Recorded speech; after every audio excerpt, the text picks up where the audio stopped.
जाउँदै दाइ sound okay हो? सर्वप्रथम त सर यहाँलाई धेरै धेरै धन्यवाद हामीलाई समय दिनुभएकोमा। जस्तो पहिलो क्वेसन चाहिँ मैले यहाँ राख्न खोजेँ, जस्तो अरू मन्त्रीहरू जस्तो अरू नेताहरू जस्तो यहाँ प्राय सोसियल मिडियाहरूमा अनि हजुरको अरू मिडियाहरूमा चाहिँ आइरहनुहुन्न। जस्तो हजुरको पोलिटिकल लाइफ त सबैलाई थाहा छ र त्यो पोलिटिकल लाइफ हजुर यहाँसम्म आइपुग्दासम्मको यो जर्नी यसको बारेमा चाहिँ हजुरले बताइदिनु भयो हुन्थ्यो सर। पहिलो कुरा त मिडियामा आवश्यकता अनुसार आउने कुरा नै रहन्छ। त्यस्तो अब अरूभन्दा धेरै अब हामी एउटा सार्वजनिक जीवन बिताइराखेका व्यक्तिहरूले मिडियामा आउने कुरा, मिडियाको बिचमा छलफल भनौँ न यस्ता कुराहरू गर्ने कुरामा त्यसो समस्या होइन, आवश्यकता अनुसार आउने कुरा रहन्छ। मेरो विषयमा अलि अरूभन्दा फरक तरिकाको मैले राजनीति सुरु गरेको हो। खास गरेर म इन्डियामा जाँदा भारतमा गएको अवस्थामा र भारतमै मैले राजनीतिको सुरुवात गरेँ। त्यो भनेको अधिकांश मान्छेहरू, अधिकांश युवाहरू भारतमा जानुपर्ने एउटा हाम्रो विगतको नै बाध्यता थियो। त्यो बाध्यता अनुसार नै हामी जानुपर्ने र त्यहाँ गएर पनि मैले अहिले जुन पार्टीमा म काम गर्दैछु त्यो पार्टीको भातृ सङ्गठन अखिल भारत नेपाली एकता समाजमा मैले सुरुवाती चरणमा राजनीति सुरु गरेँ र गर्दै जाने क्रममा म एउटा त्यहाँको कारखानामा काम गर्ने एउटा मजदुरको हिसाबबाट पनि राजनीतिलाई बुझ्ने मौका र खास गरेर समाज परिवर्तन गर्नुपर्छ र समाजमा सबैको एउटा समाज यस्तो बनोस् कि जहाँ सबै मान्छेहरूले बोल्न पाउने, बाँच्न पाउने र विकास पाउने, शिक्षा स्वास्थ्यको व्यवस्था हुन पाउने त्यो प्रकारको एउटा समाज बन्नुपर्छ र त्यो प्रकारको राजनीति परिवर्तन हुनुपर्छ भन्ने जुन लक्ष्य सहित राजनीतिमा सुरुवात गरियो र गर्दै जाने क्रममा यहाँसम्म आइपुग्दा धेरै लामो उसमा भारतमा काम गर्दै आफ्नो पर्सनल काम पनि गर्ने र त्यो सँगसँगै फेरि हामीले सङ्गठनको काम गर्ने मौका पनि पाइयो र त्यो सँगसँगै नेपालमा त्यतिखेर नेपाल कम्युनिस्ट पार्टी माओवादीले जो जनयुद्धको सुरुवात गरेको थियो त्यसको तयारीको अवस्थामा नै हामीले राजनीति सुरु गरेका थियौँ र त्यहीँ बसेर नै म त्यसमा लागेको थिएँ र त्यो सँगसँगै अब जनयुद्धको दौरानमा मैले नेपालमा आउने पटक सोच राख्दाखेरि पनि पार्टीले मलाई त्यही ठाउँमा नै जिम्मेवारी दिएर नै काम गरियो र मुख्य रूपबाट मैले राजनीति सुरुवात एउटा सामान्य एउटा सङ्गठनमा काम गर्दै यहाँसम्म पुगेको। यसको अब लामो फेरिस्त हुन सक्छ, अहिले त्यो त्यति सम्भावना पनि छैन, त्यो हामी कुनै समयमा दिउँला पनि। मूल रूपबाट मैले समाजलाई परिवर्तन गर्नको लागि कम्युनिस्ट सिद्धान्तले मात्रै, मार्क्सवादी सिद्धान्तले मात्रै यो समाजलाई परिवर्तन गर्न सक्छ, राजनीतिलाई परिवर्तन गर्न सक्छ, व्यवस्था परिवर्तन गर्न सक्छ र त्यसले नै समाजलाई एउटा नयाँ तरिकाले अगाडि डोर्याउन सकिन्छ भन्ने सिद्धान्तसहित राजनीति सुरुवात गरेको। जस्तो व्यवस्था परिवर्तनको लागिको तपाईँको जो सेक्रिफाइस छ त्यो अहिले त्यसले रङ ल्याएको जस्तो लाग्छ कि लाग्दैन सर? यहाँ नेपालमा त व्यवस्था परिवर्तन भएकै नै छ नि त, किनभने सुरुवाती चरणमा जुन अवस्था थियो नेपालमा एउटा राजतन्त्रात्मक अवस्थामा हामी थियौँ। संसारमा सबै देशहरूमा त्यो व्यवस्था अन्त्य भइसकेको र एउटा पुँजीवादी व्यवस्था अगाडि बढिसकेको र धेरै ठुला देशहरूमा समाजवादी व्यवस्था पनि अगाडि बढेको स्थिति, तर नेपालमा राजनीतिक रूपबाट परिवर्तन नभएको स्थिति त्यो अवस्थामा। र त्यसपछिका जो आन्दोलन छन्, 10 वर्षको महान जनयुद्ध, शान्तिपूर्ण आन्दोलन, 62-63 को आन्दोलनबाट त नेपालको व्यवस्था नै परिवर्तन भयो र अहिले हामी सङ्घीय लोकतान्त्रिक गणतन्त्रमा छौँ र हामी एउटा सङ्घीय व्यवस्थामा अगाडि बढेका छौँ। 3 तहका सरकारहरू पनि हाम्रो अगाडि छन् र हिजो हामीले आफ्ना कुरा राख्न पनि नपाउने स्थिति थियो हिजोको समयमा। राजनीतिक रूपबाट त पुरा प्रतिबन्ध नै थियो नि त। जब 46 सालको आन्दोलनपछि एउटा प्रकारको परिवर्तन आयो, तर मूल परिवर्तन जसरी आम नेपाली जनताले मूल परिवर्तन खोजेका थिए त्यो व्यवस्था त्यतिखेर पनि नआइसकेको हुनाले 2052 सालमा नेपाल कम्युनिस्ट पार्टी माओवादीले जनयुद्धको शङ्खघोष गरेर त्यो आधारमा लामो सङ्घर्षबाट नै अहिले नेपालमा राजनीतिक परिवर्तन, व्यवस्थाको परिवर्तन, प्रशासनिक रूपबाट परिवर्तन भएको छ र त्यो आधारमा नै हामी अगाडि बढिरहेका पनि छौँ। जस्तो नर्मली अहिले सुन्दा के सुनिन्छ भन्दा सर, जस्तो अहिले सङ्घीय नेपाल जस्तो सानो देशमा त्यति धेरै फ्रुटफुल नहुन पनि सक्छ भन्ने जस्तो कुराहरू पनि आइरहेको छ नि त। जस्तो इन्डियाको दिल्ली जुन चाहिँ छ त्यो स्टेट नै हाम्रो देशभन्दा ठुलो छ अरे होइन, अनि त्यहाँ चाहिँ इन्डिया ठुलो भएको कारणले गर्दा त्यहाँ चाहिँ सङ्घीयता चाहिँ एकदमै राम्रो हो त्यो कन्टेक्स्टको लागि चाहिँ।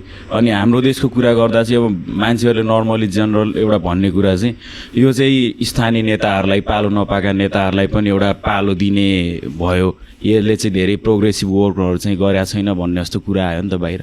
यसलाई चाहिँ के भन्नु? होइन, त्यस्तो हुँदैन। व्यवस्था चेन्ज गर्नको लागि र राजनीतिक रूपबाट परिवर्तन ल्याउनको लागि ठुलो देश र सानो देश भन्ने हुँदैन।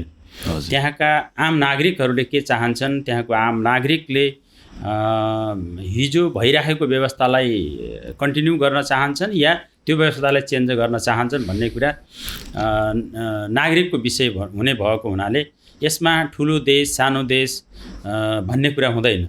किनभने ठुलो देश भएकै कारणले सङ्घीयता सफल हुने र सानो देश भएको कारणले सङ्घीयता सफल नहुने भन्ने कुराहरू त्यो हुँदैन।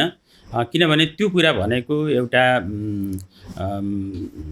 अनावश्यक रूपबाट यो नेपालमा जो परिवर्तन भएको छ, जो एउटा परिवर्तनबाट एउटा सकारात्मक कुराहरू अगाडि बढिरहेका छन्, यो देख्न नसक्ने र नचाहनेहरूले गरेको चर्चाको विषय मात्रै हो। किन हामी देख्न सक्छौँ नेपालमा ठुला देशहरूमा पनि सङ्घीयता सफल भएको छ, साना देशहरूमा पनि सङ्घीयता सफल भएको स्थिति नै छ संसारमा हामी देख्दाखेरि। तर यसमा मूल कुरा भनेको कहाँ हो भने हामीले राजनीतिक हाम्रो सिद्धान्त के हो, हाम्रो समाज परिवर्तनको लागि हामीले गर्नुपर्ने काम के हो, हामीले नेतृत्व गरिराखेका व्यक्तिहरूले जनताको अपेक्षा अनुसार काम गर्न सक्छ कि सक्दैन भन्ने कुरा मा भर पर्ने कुरा हुन्छ। र अहिले जुन समाजमा देखिरहेको छ, चाहे त्यो सङ्घीयताको विषयमा होस्, चाहे त्यो एउटा राजनीतिक नेतृत्वको विषयमा होस्, चाहे त्यो एउटा परिवर्तनको विषयमा होस्, यी जो चर्चाहरू जो चलिरहेका छन् यसमा कहीँ न कहीँ केही न केही एउटा कुरा त यो राजनीति रूपबाट जुन हामीले परिवर्तन ल्यायौँ, यो परिवर्तनलाई हामीले स्वीकार्ने कुरा र यसलाई संस्थागत विकास गरेर अगाडि बढ्ने कुरा पहिलो प्राथमिकता रहन्छ।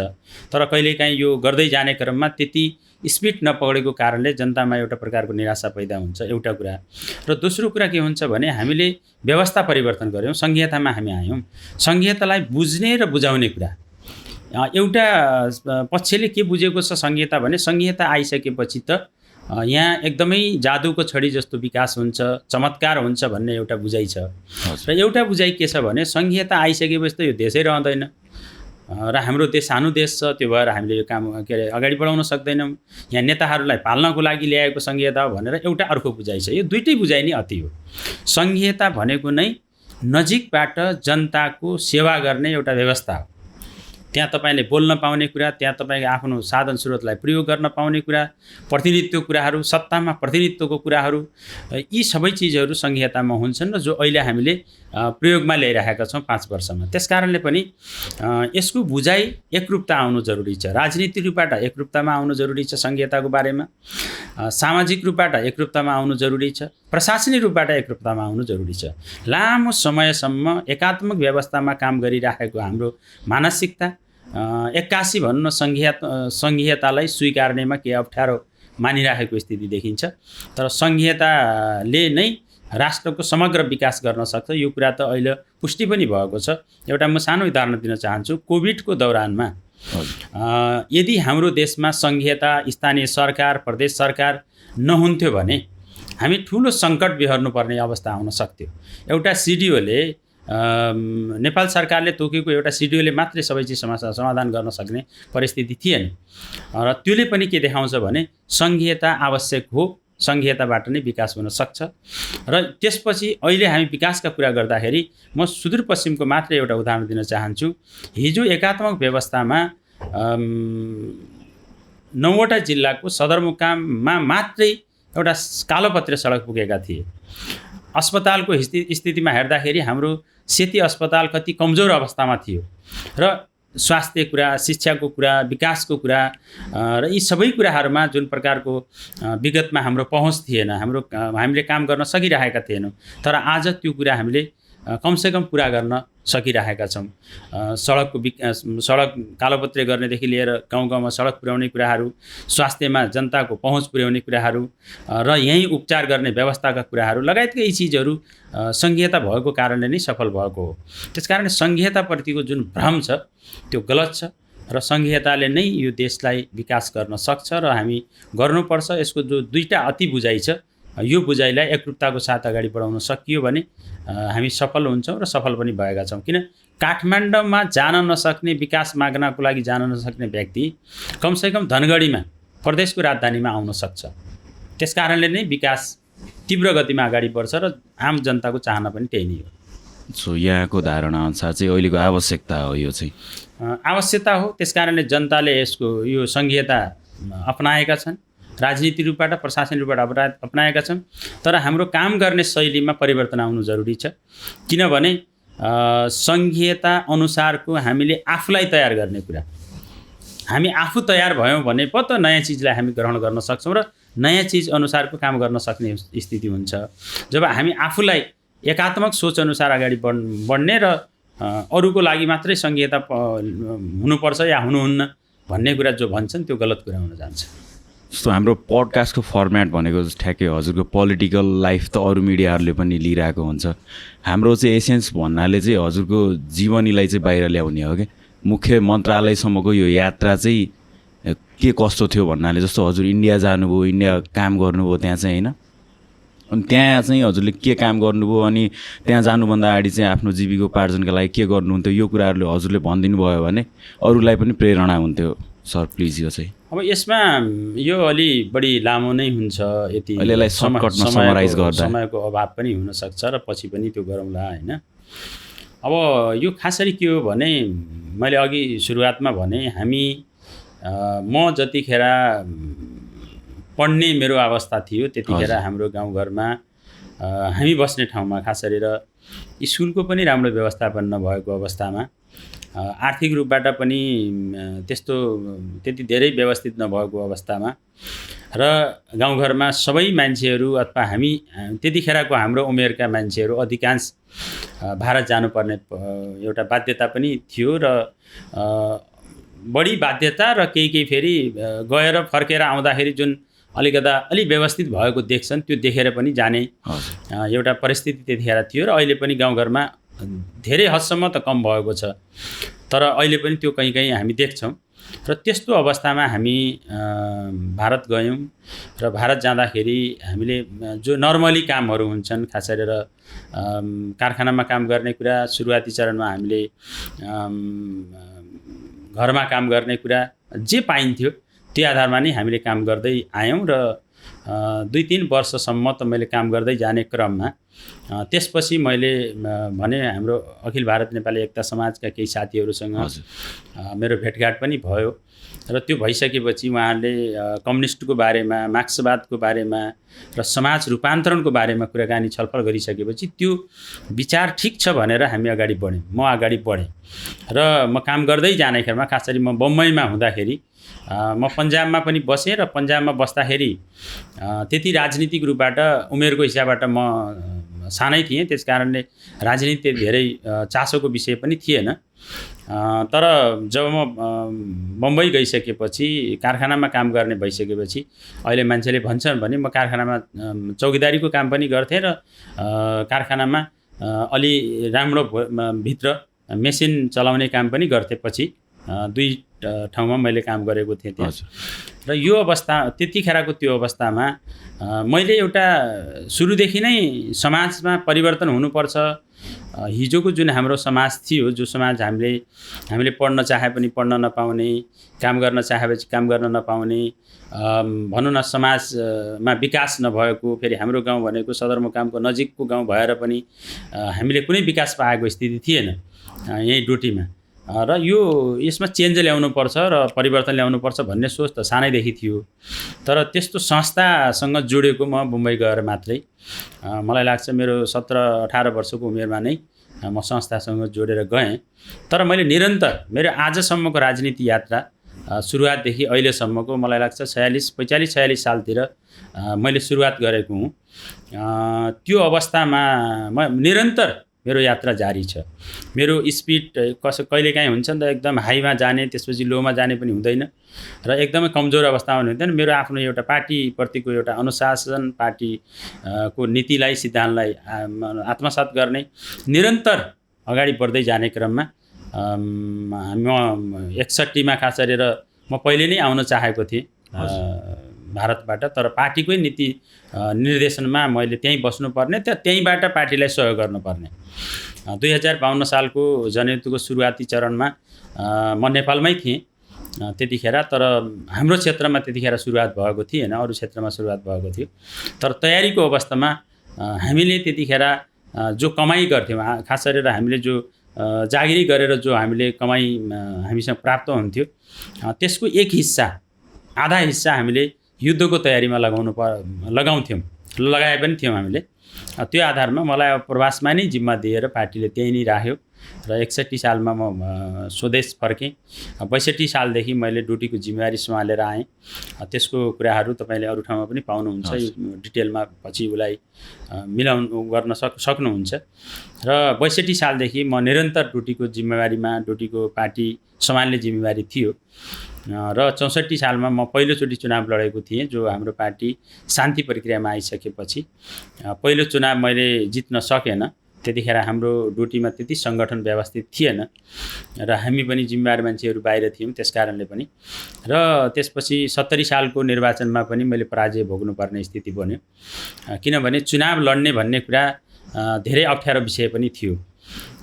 अहिलेको जुन चुनाव जति भारी भरकम चुनाव छ, यो चुनाव मा हामी जस्तो मान्छेले लड्न धेरै अप्ठ्यारो थियो।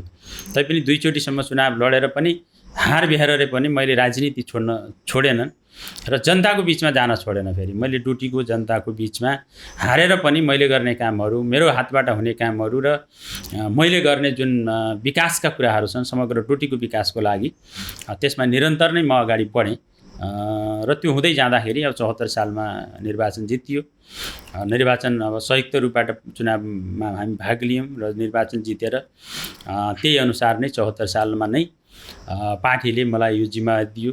अब सबैलाई थाहा छ त्यतिखेर म धेरै चर्चाको विषय थिएन म मुख्यमन्त्रीको, किनभने मैले चुनाव जितेर आइसकेपछि मैले मेरो केन्द्रीय नेतृत्वसँग कुरा राखिसकेपछि एउटा प्रकारको छलफलहरू स्वाभाविक रूपबाट अगाडि बढेका थिए र तर अरू जस्तो म आफै एउटा मुख्यमन्त्रीको दावेदारको रूपबाट म त्यतिखेर प्रस्तुत भएको थिएन। तर नेतृत्वले मलाई विश्वास गर्यो, पार्टीले मलाई विश्वास गर्यो र त्यतिखेरको सहयोगी पार्टी एमाले मलाई विश्वास गर्यो र म यो प्रदेशको मुख्यमन्त्री बन्न पाएँ। र यसले एउटा कुरा के देखाउँछ भने यदि मान्छेमा दृढ विश्वास छ, इमान्दारिता छ, लगनशीलता छ, यदि कुनै चिज गरेर देखाउने यदि मतलब इच्छा शक्ति छ भने हामी सबै चिज प्राप्त गर्न सक्छौँ र सफल पनि हुन सक्छौँ भन्ने कुरा यसले पुष्टि पनि हुन्छ।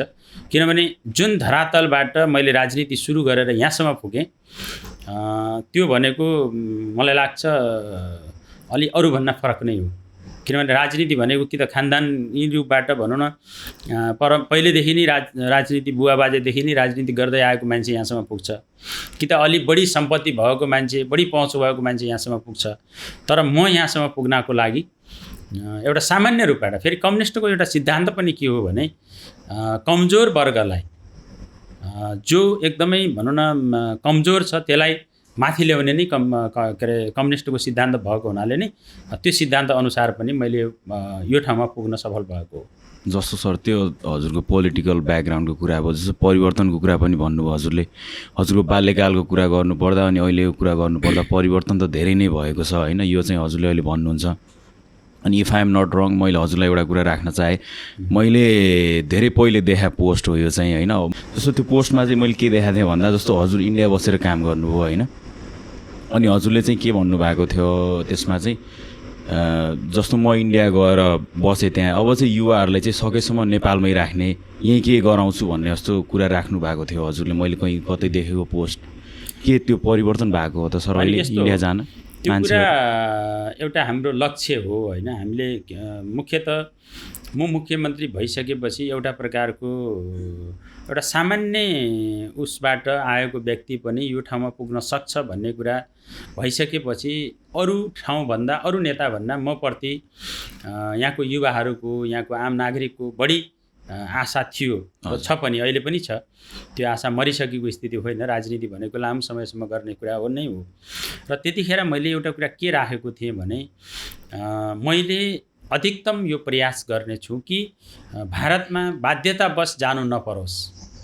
भारतमा जसरी हामीले त्यतिखेर एउटा स्कुल नपाएर, पढ्न नपाएर हामीले भारत जानुपर्ने हाम्रो परिस्थिति बन्यो, आर्थिक रूपबाट जानुपर्ने परिस्थिति नभए पनि कामै नभएपछि त मान्छे बस्दैन नि त। कि त पढाइ गर्नको लागि बस्छ, युवाहरू किन बस्छन् त, कि त केही पेसा भएपछि बस्छ, त्यसै त कोही पनि घरमा बस्दैन। त्यो एउटा हिजोको बाध्यता थियो। त्यस कारणले पनि हामीले त्यो परिस्थिति अथवा त्यो मौका पाएनौँ जो अहिलेको युवाले पाइरहेको स्थिति छ।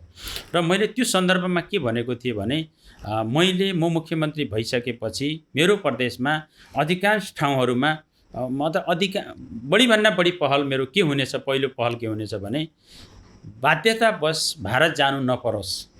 त्यो प्रकारको परिस्थिति मैले सिर्जना गर्नुपर्छ र त्यस्तो रोजगारीको व्यवस्थापन मैले आफूले गर्नुपर्छ भन्ने मेरो एउटा लक्ष्य पनि थियो र त्यसको लागि मैले व्यापक प्रयास पनि गरेँ।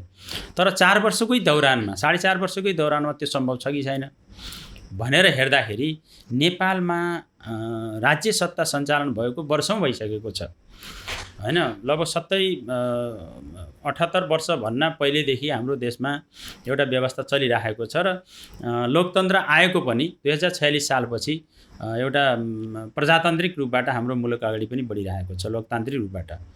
तर वर्षौँदेखि नभएको काम एकैचोटि हामी गर्न सक्ने परिस्थिति पनि थिएन र त्यो सम्भव पनि भएको कुरा होइन। तर त्यसलाई रोक्नको लागि, युवाहरूलाई रोक्नको लागि के हुन् त कार्यक्रमहरू सञ्चालन गरेको र किन त्यो गर्नुपर्ने स्थिति बन्यो त भन्दाखेरि एउटा कुरा त हामी आइसकेपछि सुदूरपश्चिम प्रदेशमा युवाहरूलाई यही ठाउँमा पढाइ गर्न पाउनुपर्छ, उसले इच्छाअनुसार पढ्न पाउनुपर्छ भनेर हामीले शिक्षामा जोड दियौँ। र आज हिजो जो परिस्थिति मैले भोग्नु परेको थियो त्यो परिस्थिति अहिले छैन। गाउँ गाउँमा भनौँ न पढाइ गर्ने व्यवस्था सरकारको तर्फबाट भएको छ र त्यो अगाडि पनि बढेको छ, त्यसको लाभ जनताले लिइरहेका छन्। अर्को कुरा रोजगारीसँग जोड्ने कुरा, अब ठुलो कल कारखाना हामीसँग छैन, लगानी पनि हामीसँग छैन। तर त्योबाट रोजगारी सिर्जना गर्ने कुरा अलिकता अप्ठ्यारो नै विषय हो। तर हामीले कृषिसँग युवालाई जोड्ने कुरा, पर्यटनसँग युवालाई जोड्ने कुरा, स्वरोजगारसँग युवालाई जोड्ने कुरा र हामीले सरकारी भनौँ न निकायहरूमा युवाहरूलाई रोजगारीमा जोड्ने कुरा र यो सँगसँगै विकास निर्माणसँग युवालाई जोड्ने कुरा, श्रमलाई जोड्ने कुरा र यो कुरा हामीले गरेका छौँ। र आज हिजो जुन अवस्थामा मैले भोगेको थिएँ त्यो अवस्था आज होइन। तर यसमा सोचाइमा फरक के छ भने अधिकांश मान्छेहरू त बाध्यतावश भारत जानुपर्ने परिस्थिति छ, तर टोटल्ली रोक्न सकिन्छ त भन्दाखेरि टोटल्ली रोक्न सकिँदैन। किनभने एक देशबाट अर्को देश जाने कुरा, अलि प्रगति बढी गरौँ भनेर सोचेर अगाडि बढ्ने कुरा र मैले अरू देशमा गएर अलि बढी प्रगति गर्न सक्छु भनेर चाहना राख्नेहरूलाई त हामी रोक्न सक्ने स्थिति हुँदैन। त्यसकारणले आज तपाईँले गाउँमा गएर हेर्न सक्नुहुन्छ, हामीले सडक निर्माण गर्छौँ, त्यहाँ हामीले रोजगारी सिर्जना गरेको हुन्छ, खानेपानी, सिँचाइ लगायतका विकास निर्माणसँग योजना श्रम जोडिएको छ। तर त्यो काम गर्न तयार छौँ कि छैन भन्दाखेरि मानसिकता अलिकता हाम्रो कस्तो छ भने आफ्नो गाउँघरमा सडकमा काम गर्नु भन्दा त बरु बाहिर गएर अरू कुनै काम गर्न इच्छुक भए जस्तो यो पनि एउटा बाहिर देखिन्छ। र मूल रूपबाट मैले त्यतिखेर पनि भनेको के हो भने म मुख्यमन्त्री भइसकेपछि सुदूरपश्चिममा बढीभन्दा बढी युवाहरूलाई रोजगारी सिर्जना गर्नेतिर मेरो जोड रहनेछ। त्यो निरन्तर जारी छ, त्यसको प्रतिफल पनि आएको छ। अहिले एकीकृत मुख्यमन्त्री कृषि कार्यक्रममा आम युवाहरू जुडेका छन्, स्वास्थ्यमा जुडेका छन्, पर्यटनसँग जुडेका छन्, विकाससँग जुडेका छन्। तर टोटली रूपबाट यसलाई टोटली रोक्न सक्ने परिस्थिति बनेको छैन र यो निरन्तर प्रयास गऱ्यौँ भने यसलाई पनि सक्छौँ, हामी रोक्न पनि सक्छौँ। यो प्रसङ्गभन्दा भिन्नै प्रश्न राख्न चाहे सर एउटा मैले, जस्तो हजुरले बाल्यकाल हजुरको कठिन थियो, हजुरको भनाइअनुसार प्रष्टै हुन्छ त्यो इन्डिया गएर काम गर्नुभयो होइन, अनि यो त्यो लाइफबाट यहाँसम्म आइपुग्दा अहिले त त्योभन्दा धेरै लग्जरियस लाइफ बाँचिरहनु भएको छ यहाँले। जीवन के हो त सर हजुरको अर्थमा भन्नुपर्दा? अनि यस्तो छ, यो सोचाइमा भर पर्ने कुरा हो। मलाई आफूलाई यो महसुस भएको छैन कि म मुख्यमन्त्री भएर मुख्यमन्त्रीको एउटा हाइफाई जीवनमा बाँच्नुपर्छ भन्ने मेरो मान्यता छैन। हजुर, हिजो पनि मेरो रहेन। किनभने तपाईँको आत्मा सन्तुष्टि भन्ने कुरा तपाईँले के कुरामा सन्तुष्ट हुने या नहुने भन्ने कुरा त्यो तपाईँमा आफ्नो सोचमा भर पर्ने कुरा हो होइन। हिजोको एउटा जीवन, हिजो एउटा सामान्य जीवन बिताउने कुरा र हिजो गएर मजदुरी गर्दाखेरि जीवन बिताउने कुरा र आज मुख्यमन्त्री भएर जीवन बिताउने कुरामा मैले खासै अन्तर मैले पाउँदैन। समय सापेक्ष त्यसलाई परिवर्तन हुने कुरा स्वाभाविक नै हो, त्यसलाई हामी रोक्न सक्ने कुरा हुँदैन।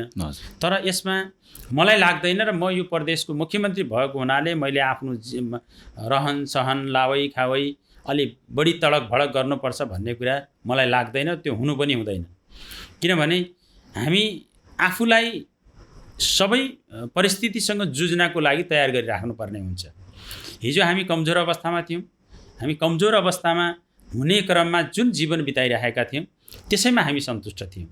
आज हामी एउटा म मुख्यमन्त्री भएर जुन मेरो 4.5 वर्ष मेरो भनौँ न समय व्यतीत भएको छ, यसलाई पनि मैले यसैमा हामी सन्तुष्ट पनि छौँ र त्यो बढी गर्नुपर्छ, बढी हुनुपर्छ, अलिकता जनता भन्न फरकै देखिनुपर्छ। हामी सोचमा फरक देखिने कुरा, हाम्रो जिम्मेवारी बढी भएको कारणले त्यसमा फरक देखिने कुरा स्वाभाविक हो। तर सबै चिजमा फरक देखिनुपर्छ भन्ने कुरा त्यो जरुरी हुँदैन। त्यसकारण मैले खासै अन्तर पाएको छैन र बाहिर पनि यो देख्न सक्छन्, आम नागरिकले पनि यसलाई देखिरहेका छन्। अहिलेको सुविधालाई मैले कति प्रयोग गरेको छु, त्यो सुविधालाई कति तडक भडक रूपबाट देखाएको छु, त्यो सुविधाबाट म आफै कति बढी भनौँ न अलि मान्छेको हुन्छ नि त, केही पाइसकेपछि मान्छे बढी नै अलि अगाडि बढ्ने र बढी नै त्यसको प्रयोग गर्ने जो सोचेका हुन्छन्, त्यस्तो मलाई लाग्दैन र मैले त्यस्तो गरेको पनि छैन। खासै अन्तर मैले केही पनि पाउँदैन। जस्तो सर अब पोलिटिकल ब्याकग्राउन्डका कुराहरू अनि राजनीतिक कुराहरू त सबैलाई थाहा छ होला हजुरका बारेमा, त्यस्तो कुनै सिक्रेटहरू छ जो चाहिँ थाहा छैन आम मानिसलाई, जो भन्न चाहनुहुन्छ यहाँले यो पोडकास्ट मार्फत? अनि त्यस्तो केही छैन। हामी सामाजिक जीवन बिताउने व्यक्तिहरू जो छौँ हामी, हजुर, हामी राजनीतिबाट हाम्रो पर्सनल लाइफ भन्ने कुरा धेरै कम हुन्छ।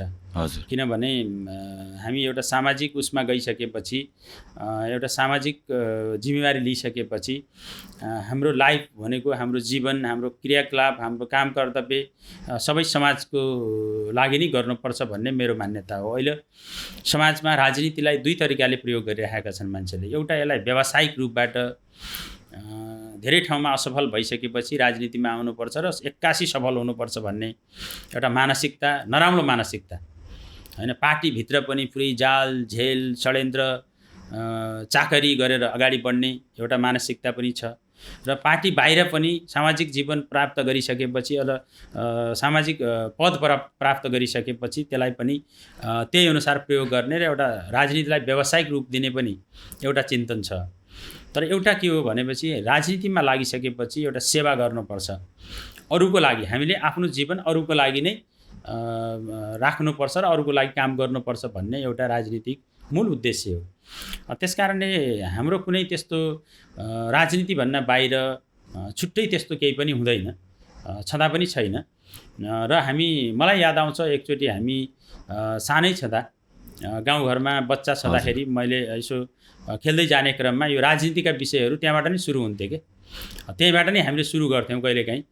त्यो गर्दै जाने क्रममा त्यो हामीले आफ्नो चिन्तन मनन गर्दै जाने क्रममा जस्तै एउटै कुरा मैले आफूले के लक्ष्य राखेँ भने म सानो छँदा 8-10 वर्षको छँदादेखि नै मतलब यस्तो सामाजिक काम गर्नुपर्छ, अलिक फरक गर्नुपर्छ भन्ने मेरो सानो हुँदाखेरि पनि जो सोच थियो त्यसलाई मैले कहिल्यै मर्न दिएन। मेरो मान्छेले कहिलेकाहीँ म मुख्यमन्त्री हुँदाखेरि मान्छेले के सोचेको थियो भनेपछि यो अचानक कहाँबाट आयो त्यो मान्छे एउटा अर्कै तरिकाले बुझेको थिएँ। यो अचानक आयो, मेरो त चर्चा थिएन, यहाँ त मुख्यमन्त्रीका त धेरै चर्चा अरू थिए, कसरी आयो भनेर सोध्थेँ कि। तर मैले जो सानै छँदाखेरि जुन एउटा फरक हुनुपर्छ र फरक गर्नुपर्छ भन्ने जुन सोच थियो त्यसलाई मैले काम गर्दाखेरि पनि मैले इन्डियामा घरमा काम गर्दाखेरि पनि मैले त्यसलाई मर्न दिएन। मैले आफूले चौकीदारी गर्दाखेरि पनि त्यसलाई मर्न दिएन। 2 चोटिसम्म चुनाव हार्दाखेरि पनि मैले त्यसलाई मर्न दिएन। र त्यस कारणले नै मलाई लाग्छ म यहाँसम्म मेरो पार्टीले म माथि विश्वास गरे, डोटीका जनताले म माथि विश्वास गरेर म यो ठाउँमा पुगेको छु। त्यस कारणले यसमा खासै छुट्टै भिन्न केही पनि छैन। र तर आफूले सोचेको कुराहरू यदि मैले सोचेको कुरा ठिक छ, राम्रो छ भने कुनै समयमा मेरो पक्षमा मान्छे नहुन सक्छन्। हामी राजनीति गर्दै जाँदाखेरि युद्धको समयमा कयौँ मान्छेहरूले अब यो त सिद्धिन्छ, अब युद्धमा गइसक्यो, मर्छ, बेकार यो बाटो रोज्यो भनेर पनि भन्थे। तर त्यो स्थिति बनेन। एक्लै भए पनि आफ्नो सत्य कुरालाई स्थापित गर्नको लागि निरन्तर बल गर्नुपर्छ। र मलाई यहाँसम्म पुर्याउनको लागि पनि मेरो परिवार, समग्र परिवारले मलाई कुनै पनि समयमा अवरोध भएन। जस्तै कहिलेकाहीँ के हुन्छ भने नयाँ काम गर्दा, नयाँ सोच्दाखेरि परिवारबाट पनि अवरोध हुने, गर्न नदिने, समाजबाट पनि एउटा प्रकारको अवरोध हुने। तर मेरो बारेमा त्यस्तो भएन र हामीले निरन्तर सङ्घर्ष गरेर नै अगाडि बढ्यौँ। त्यस कारणले मेरो छुट्टै त्यस्तो कुनै भन्नु न त्यो रहस्यमय जे छ प्रष्टै देखिन्छ। सर एउटा क्वेसन हजुरलाई होइन, जस्तो अहिलेको हजुरको यो जीवनसम्म आइपुग्दा, यो उमेरसम्म आइपुग्दा एउटा कुनै त्यस्तो मुभमेन्ट जुन चाहिँ हजुर सम्झिन चाहनुहुन्छ? त्यस्तो त अब मैले खासरी जतिखेर मैले यो पार्टीको सदस्यता लिएँ हजुर त्यतिखेर एउटा सामान्य रूपबाट परिवर्तन हुनुपर्छ, नयाँ चिज गर्नुपर्छ भन्ने इच्छा हुँदाहुँदै पनि त्यसलाई मैले एउटा मेरो राजनीतिक जीवनमा एउटा नयाँ कुरा मैले जुन दिन मैले यो पार्टीको सदस्यता लिएँ त्यतिखेर कम्युनिस्ट पार्टीको सदस्यता लिन यति अप्ठ्यारो थियो, अहिलेका जस्तो अवस्था थिएन। धेरै चरण पार गरेर मात्रै कम्युनिस्ट पार्टीको सदस्यता प्राप्त हुन्थ्यो। र त्यो भनेको हामीलाई के भनिन्थ्यो भने कम्युनिस्ट पार्टीको सदस्यता यस्तो हो जो भनौँ न सबैभन्दा महत्त्वपूर्ण हुन्छ। र एउटा कुरा मैले त्योलाई मेरो जीवनमा आएको एउटा भनौँ न नयाँ बाटो मैले त्यसलाई मान्छु। त्यसपछि जब म नेपालमा एउटा जिम्मेवारी लिएर अगाडि बढेँ, काम गर्दै जाने दौरानमा कहिलेकाहीँ एकदमै सङ्कट पैदा हुने, कहिलेकाहीँ एकदमै भनौँ न अप्ठ्यारो महसुस हुन्छ। 2 चोटि चुनाव हारिसकेपछि स्वाभाविक रूपबाट पार्टीभित्र पनि एउटा क्वेसन उठ्ने कुरा, बाहिर पनि एउटा क्वेसन उठ्ने कुरा कि 2 चोटि चुनाव हारिसकेपछि राजनीति गर्न सक्दैन। हामी जस्तो गरिब मान्छेको भनौँ न राजनीति गर्न हुँदैन र गरिब मान्छे राजनीतिमा सफल हुँदैन भन्ने कुरा जुन हामीले सुन्न पायौँ 2 चोटि चुनाव हारिसकेपछि, त्यसलाई मैले अलि दुःखद घडीको रूपबाट बुझ्थेँ। यद्यपि त्यसमा हामी कहिले लागेनौँ, निराश हामी भएनौँ।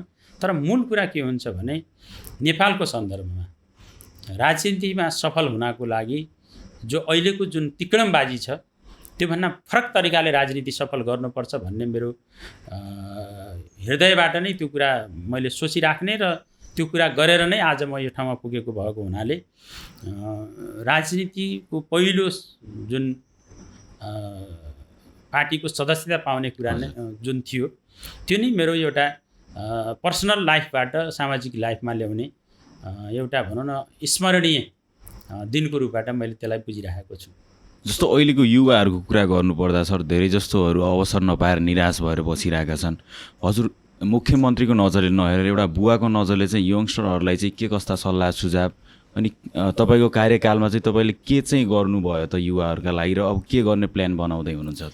अब अघि पनि मैले भने रोजगारी सिर्जना गर्ने कुरा टोटल रूपबाट नभए तापनि हजुर त्यसको हामीले सुरुवात गरेका छौँ र त्यसमा मैले सबैलाई पटक पटक भनिरहने कुरा के हो भने हाम्रो प्रदेशमा जे कुरा सबैभन्दा बढी सम्भावना छन् त्यो कुरामा हामी आफ्नो श्रमलाई जोड्नु जरुरी छ। कृषिमा जोड्नुपर्नेछ, पर्यटनमा जोड्नुपर्नेछ, हैन, विकासमा जोड्नुपर्नेछ र यसमा हामी सबै लाग्नु जरुरी हुन्छ। र युवाहरूले पनि निराश हुने होइन कि एउटा यसलाई आफ्नो पक्षमा माहौललाई क्रिएट गर्ने हो। त्यसकारणले अहिले हामी देख्छौँ पढाइ गरेर जागिरी नपाइसकेपछि मान्छे निराश हुन्छ, युवा निराश हुन्छ। तर म के भन्छु भने पढाइ जागिरीको लागि मात्र गर्नु जरुरी छैन। पढाइ बिजनेसको लागि पनि गर्नुपर्छ, पढाइ अरूको सेवाको लागि पनि गर्नुपर्छ। पढाइ भनेको मैले आफूले केही काम गर्न सक्छु भनेर पनि पढाइ गर्नुपर्छ। तर हामीले यसो हेर्छौँ पढाइ के को लागि त भन्दाखेरि भोलि म जागिरी गर्छु, भोलि म लोकसेवा लड्छु, भोलि म प्रहरीमा भर्ना हुन्छु, त्यो त्यति मात्र पढाइलाई बुझ्नु हुँदैन।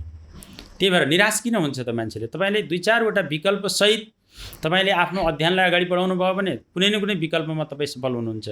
तपाईँले एउटा मात्र विकल्प राख्नुभयो भने त्यो विकल्प कहिले प्राप्त नहुन सक्छ। त्यसपछि मान्छेमा एउटा निराशा पैदा हुन्छ र अहिले समाजमा युवाहरूमा देखिएको कुरा नै यही हो। एउटै विकल्प लिएर हामी लड्छौँ कि पढ्छौँ कि हामी नोकरी गर्नुपर्छ। तर हामी सँगसँगै यो राख्दैनौँ कि म नोकरी पाएन भने मैले बिजनेस पनि गर्नुपर्छ, मैले आफ्नो कुनै सानो भए पनि व्यवसाय गर्नुपर्छ र मैले अन्य कुराहरू पनि गर्नुपर्छ, तालिम लिएर भए पनि हामीले काम गर्नुपर्छ भन्ने कुराहरू हामी अप्सनमा राख्दैनौँ। त्यसकारण निराशा भएको छ। र मैले सबैलाई के आग्रह गर्न चाहन्छु भने हामीले प्लान बनाउँदा आफ्नो चिन्तनलाई अथवा आफ्नो सोचलाई बृहत बनाउनु जरुरी हुन्छ। एउटा सानो सोच, सङ्कुचाइ सोचबाट म पढेँ, मैले जागिरी पाएन, त्यसकारणले म इन्डिया जान्छु, अनि मैले पढेँ, मैले जागिरी पाएन, त्यसकारणले म भनौँ न गलत कुनै न कुनै बाटो रोज्छु भन्ने कुरा त्यो गलत कुरा हुन्छ। त्यसकारणले अप्सन सहित जीवनलाई अगाडि बढाउनुपर्छ, पढाइ गर्नुपर्छ र कुनै कुनै बाटोमा हामी सफल हुन्छौँ। तर मान्छे फेरि त्यसै सफल हुँदैन। जो कोही पनि, जसको पनि तपाईँ इतिहास हेर्नुहोस्, सफल व्यक्तिहरूले बढी सङ्घर्ष गरेको हुन्छ र सङ्घर्ष गर्न सक्नुपर्छ। आफ्नो देशमा, आफ्नो प्रदेशमा जस्तो रोजगारी पाइन्छ त्यसैमा हामीले चित्त बुझाएर अगाडि बढ्नुपर्ने हुन्छ। तर कहिलेकाहीँ के हुन्छ भने गाउँमा एउटा ठुलो सडक बनिरहेको छ, त्यहाँ 3-4 वर्ष लगातार त्यहाँ काम हुँदैछ, तर त्यही गाउँको युवा त्यो सडकमा काम गर्न तयार छैन। हामीले कालोपत्रे अहिले तपाईँहरूले हेर्न सक्नुहुन्छ, हाम्रो सुदूरपश्चिममा कालोपत्रे सडक गर्नको लागि हामीसँग जनशक्ति छैन। हामीलाई अहिलेको आधुनिक जमाना अनुसारको घर बनाउने कुरा, आधुनिक जमाना अनुसारको अन्य अहिलेको कस्मेटिक जुन समाज छ, यो अनुसारको भनौँ न जनशक्ति, यो गर्न सक्ने जनशक्ति हामीसँग छैन। यहाँसम्म कि हामीले कोभिडको दौरानमा देख्यौँ कपाल काट्ने मान्छे समेत पनि हाम्रो यहाँ तयार हुँदैन।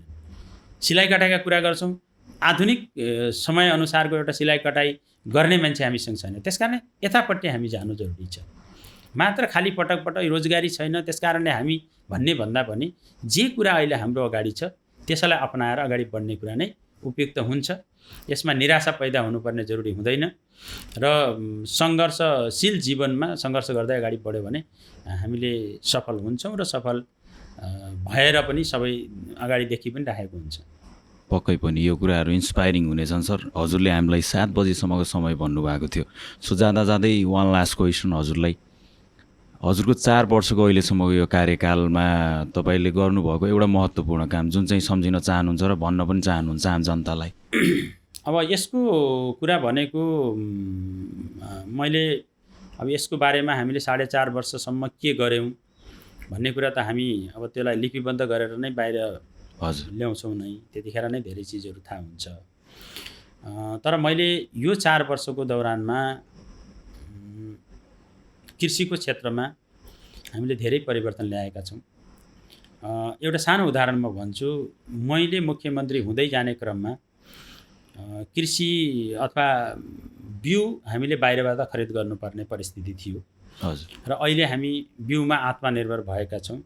मैले एउटा सानो उदाहरण दिएको, अब लामो त धेरै चिजहरू हजुर। छँदैछ। स्वास्थ्यमा तपाईँले सेती अस्पतालमा गएर हेर्न सक्नुहुन्छ, महाकाली अस्पतालमा गएर हेर्न सक्नुहुन्छ। मैले मुख्यमन्त्रीको शपथ लिएको दिन र कार्यभार सम्हालेको दिन म सेतीमा जाँदा एउटा एक्सरे मसिन पनि हामीसँग राम्रो खालको थिएन। र आज तपाईँ गएर हेर्न सक्नुहुन्छ, सिटी स्क्यान मसिनदेखि लिएर एमआरआई मसिनको व्यवस्थापन भइरहेको छ। महाकाली अस्पताल यस्तो अस्पताल थियो जहाँ रिफर मात्रै हुन्थे मान्छेहरू भारतमा, हैन। त्यहाँ उपचार गर्न जान्थे, तर त्यहाँको डाक्टर एक आधा डाक्टरहरू हुन्थे, उनले बाहिर रिफर गर्थे। आज तपाईँले त्यहाँ देख्न सक्नुहुन्छ धेरै परिवर्तनहरू भएका छन् र डायलिसिस गर्ने कुरादेखि लिएर एमआरआईसम्मको व्यवस्थापन हामीले स्वास्थ्यमा अगाडि बढाइरहेका छौँ। त्यसकारण स्वास्थ्यमा हामीले दोस्रो परिवर्तन ल्याएको स्थिति छ। र यो सँगसँगै मैले अघि पनि सुरुवातमा भने हामीले सडकको कुरा, सहरी सडकहरू त हिजो थिए नै, तर ग्रामीण सडकहरू कहीँ पनि कालोपत्रे भएका थिएन। आज तपाईँको 9वटै जिल्लामा तपाईँहरूले आफै हेर्न सक्नुहुन्छ। मैले भन्नुभन्दा पनि 100औं किलोमिटर, 300-400 किलोमिटर हामीले हाम्रो आफ्नो कार्यकालको 4.5 वर्षसम्म हाम्रो लक्ष्य 500-700 पुर्याउने लक्ष्य छ र त्यो पुग्छ पनि। त्यो कुराहरू अगाडि बढेको छ। यो यदि एकात्म राज्य व्यवस्था हुन्थ्यो भने काठमाडौँले यो गर्नेवाला थिएन। किन हिजो त गरेका थिएन भने हाम्रो दार्चुला र बाजुराको त राम्रो पिच भएको सडक हिजो त थिएन भने अब गाउँ जाने सडक हुने कुरा नै थिएन। र यो सँगसँगै पर्यटनको कुराहरूमा कोभिडको कारणले के समस्या सिर्जना भयो पर्यटनमा, हामीले जति गर्न खोजेका थियौँ त्यति त भएन।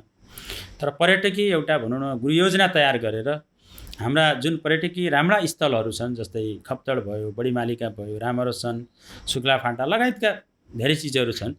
अब यिनी यहाँसम्म पुग्नको लागि भौतिक संरचना तयार गर्ने कुरा हामीले बनाएका छौँ र पहिचान गरेर त्यसको प्रचार गरेर अब पर्यटकहरूलाई भित्र्याउने कुराहरूमा हामी निजी क्षेत्रलाई त्यहाँ आकर्षण गर्नको लागि पनि कार्यक्रम अगाडि ल्याएका छौँ।